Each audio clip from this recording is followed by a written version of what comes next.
Hi, everybody. Happy Wednesday, and welcome to A Word for Wednesday.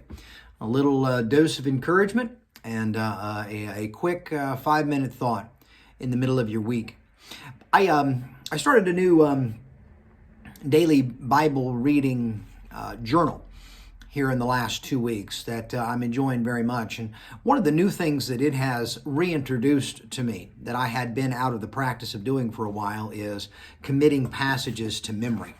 And so it's something that every day you go through a process of refreshing yourself on the verses that you are memorizing that week. And I chose a passage from our section that we've been reading for our Sunday sermons, and that is from the book of Philippians, and specifically Philippians chapter 3 and verse 16. And so this has been on my mind every day, been reminded Monday, Tuesday, Wednesday, been reminded of this verse, and so I've been giving it quite a bit of thought. We'll get to that verse in just a moment, but first of all, let me give you just a hypothetical question for a second. Let's say that you are a hiring manager and that you have 2 candidates in front of you, and one of these candidates has degrees and has schooling and has great grades, but has never actually done the job. And then on the other hand, you've got somebody who doesn't have quite the same pedigree in terms of academia, but they have a track record of actually having done this job and done it very successfully.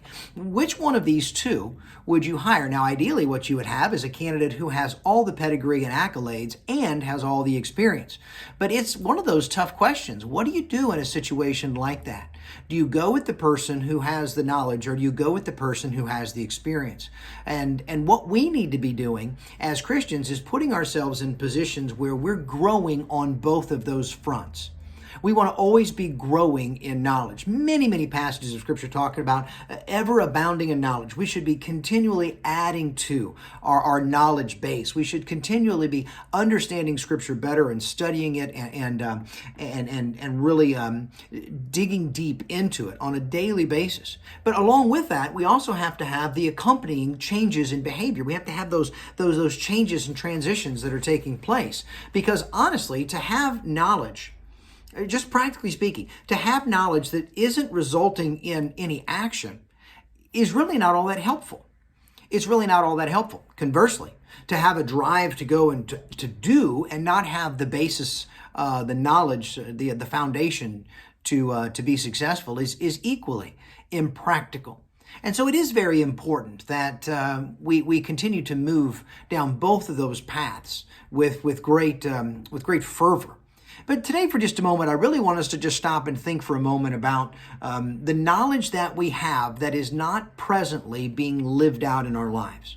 I would hazard a guess that you're like me, and I know things that I don't necessarily put into practice. On a practical sense, we've talked about this before. This is my whole simple but hard mantra, that there are many things that we know, and yet when it comes to actually doing them, we lack the discipline or the fortitude or the self-denial.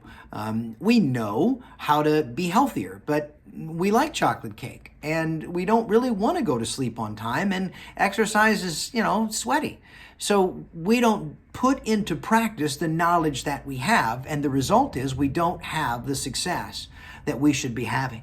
Mark Twain is credited with a quote that I think is contested, probably not Twain, but his quote says that a man who does not read has no advantage over a man who cannot read.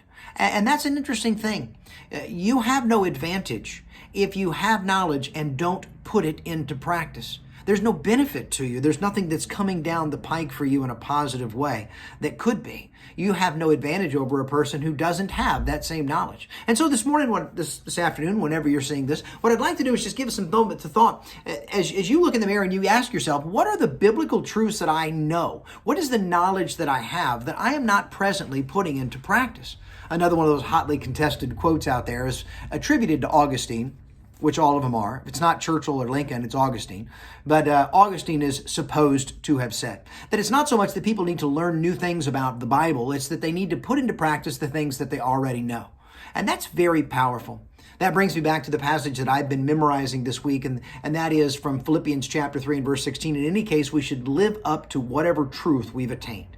We should live up to whatever truth we've attained. So this word for Wednesday that I want to leave you with, this encouragement, is I'd like you to think about what are the biblical truths that you have. What are the things that you know to be true about God, His expectations, His nature, His grace, His commands, His instructions, His teaching? What are the things that you know in Scripture that you know are true, and yet you are, as of right now, not attaining the level of the truth that you have possessed? You have a truth that's not yet bearing fruit. You have a truth in your life that you know to be true, but you're not acting on it yet. And I'd like you to think for a little bit about what that is and what would be different in your life if you acted upon that truth. And then I want you to take that and bring it to God in prayer. And I want you to talk to Him about how He can help you live up to the truth that you've attained. Happy Wednesday, y'all. And I look forward to seeing you real soon. Have a great day.